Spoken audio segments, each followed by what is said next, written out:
Hello everybody and welcome. In this video I'm going to show you how to update software version for your speaker JBL Flip 7.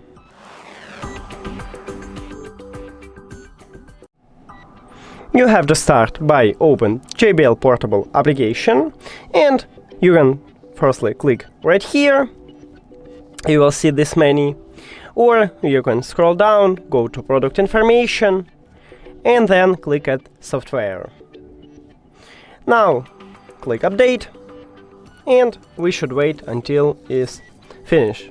Don't use your speaker, just wait for the end. And I will speed up it for you. And update is finished, and successful update look like this. So you just tap at the Let's Party, and we did it. Thank you for watching this video. If you found it helpful, please consider subscribing to the channel and leave the like on the video. See you later!